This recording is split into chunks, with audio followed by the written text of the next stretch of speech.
حسبنا اللہ ونعم الوکیل، حسبنا اللہ ونعم الوکیل۔ السلام علیکم ورحمۃ اللہ۔ دیکھنے والے تمام بھائیوں اور دوستوں، اس وقت میں ہم سب جانتے ہیں کہ کرونا کی دوسری لہر ہمارے ملک ہندوستان کے اندر پھیل گئی ہے۔ کرونا سے متاثر جو مریض حضرات ہیں ان کی بر وقت خدمت کرنا وقت کی اہم ترین ضرورت ہے۔ آج ہم دیکھ رہے ہیں شہر میں خاص طور سے سلینڈرز کی فراہمی کا مسئلہ ہے، اور آکسیجن بر وقت مریض کو نہ ملنے کی وجہ سے کئی لوگ جان توڑ رہے ہیں، ہلاک ہو رہے ہیں اور دنیا سے رخصت ہو جا رہے ہیں۔ ایسے موقع پر تمام تنظیموں کے ذمہ داران سے اور مساجد کے ذمہ داران سے ہم اپیل کرنا چاہتے ہیں کہ اپنے اپنے مساجد میں یا دفاتر میں کچھ آکسیجن کا انتظام کریں، سلنڈرز کا انتظام کریں، تاکہ ہمارے محلے میں کوئی بھی اگر کرونا مریض ہو جائیں تو ان کو فوراً وہ سلنڈرز کی فراہمی ہم دے دیں، تاکہ بیچارے جو ہے وہ بر وقت ان کو سلنڈر ملنے کی وجہ سے، آکسیجن ملنے کی وجہ سے ان کی جان بچ جائے۔ آج کل دواخانوں کے اندر بھی سلنڈرز کی کمی ہوتی جا رہی ہے،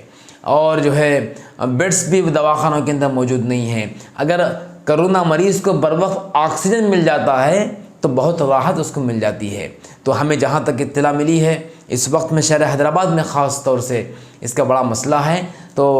ہم سب اگر آگے بڑھیں گے تو انشاءاللہ اپنے مریضوں کو، جو کچھ اپنے محلے کے اندر جو مریض ہوں گے ان کی ہیلپ کرنے کا ایک اچھا موقع ہم کو ملے گا۔ مشتبہ ہیلپنگ فاؤنڈیشن ایک ادارہ ہے، ماشاءاللہ اس سلسلے میں یہ لوگ فکر کر رہے ہیں، ہم کو اطلاع ملی ہے اور ان کے ذمہ داران سے ہم نے بات بھی کی ہے، جناب مصطفیٰ صاحب سے بات کیے ہیں، تو انہوں نے کہا کہ جو ہے اس طرح کی کوشش کر رہے ہیں ماشاءاللہ یہ حضرات۔ اور جناب وسیم مرزا صاحب بھی جو ہیلپنگ فاؤنڈیشن کے ذمہ دار ہیں، انہوں نے کہا کہ اگر کوئی کسی بھی محلے میں، شہر میں اگر کوئی مریض بیمار ہو جائیں اور کرونا سے متاثر ہو جائیں تو ان کو کون سے دواخانے کے اندر بیڈ اویلیبل ہے، یہ مرزا وسیم صاحب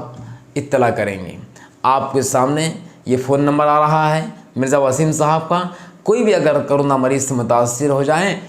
کرونا مریض ہو جائیں تو اس نمبر پر آپ فون کر سکتے ہیں اور ان سے رابطہ کر کے مشورہ کر سکتے ہیں کہ کون سے دواخانے کے اندر بیڈ اویلیبل ہے۔ اور اسی طرح جناب خواجہ نصیر الدین صاحب، یہ بھی جو ہے مشتبہ ہیلپنگ فاؤنڈیشن کے ذمہ دار ہے، اور ان سے رابطہ کر کے آپ حضرات آکسیجن کے بارے میں اور سلنڈر کے بارے میں پوچھ سکتے ہیں۔ اور کوئی مریض ایسے مقام پر ہے، کوئی بلڈنگ میں ہے، اپارٹمنٹ میں ہے، کرونا سے متاثر ہو گئے ہیں، گھر کے پورے افراد متاثر ہوئے ہیں، کھانے پینے کا بڑا مسئلہ ہے، کوئی لا کر دینے والے اگر نہیں ہیں تو آپ ان سے بھی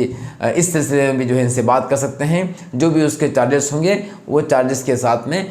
چارجز آپ دے دیں تو انشاءاللہ وہ لا کر پہنچا دیں گے۔ یہ بھی بہت بڑی خدمت ہے۔ بہت سارے لوگ پیسے رکھ کر پریشان ہیں، کھانے پینے کے واسطے جو ہے ان کے پاس کوئی چیز موجود نہیں ہے، حالانکہ سب کچھ رکھا ہوا ہے گھر میں، مگر پکا نہیں سکتے کیونکہ بیمار ہو گئے ہیں۔ یہ وقت کی اہم ترین ضرورت ہے۔ مساجد کے لوگ اور جو ہے مدارس کے حضرات، اسکول کے ذمہ داران اور تنظیموں کے ذمہ داران آگے بڑھیں، اور آگے بڑھ کر اپنے محلے کے افراد کی ہم فکر کریں، کیونکہ اگر کوئی کسی دوسرے خاندان میں، کسی دوسرے گھر میں کوئی اگر کرونا سے متاثر ہوئے ہیں تو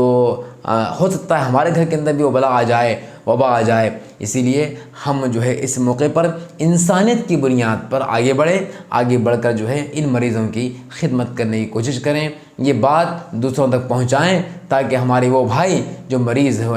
ہیں، وہ بہنیں جو کرونا سے متاثر ہیں، ان کے لیے بر وقت سلنڈرز کی فراہمی، دواخانوں کا انتخاب، اور جو ہے اسی طریقے سے ان کے کھانے کا انتظام آسانی سے کر سکیں۔ اس کو جو بھی حضرات دیکھ رہے ہیں آگے بڑھائیں، تاکہ جو ہے ان کا فائدہ ہو جائے جو مریض حضرات ہیں۔ اللہ تعالی ہم سب کو اس بلا سے، وبا سے، بیماری سے محفوظ فرمائیں، اور جتنے متاثر ہوئے ہیں اللہ تعالی ان کو صحت یابی عطا فرمائیں۔ السلام علیکم ورحمۃ اللہ۔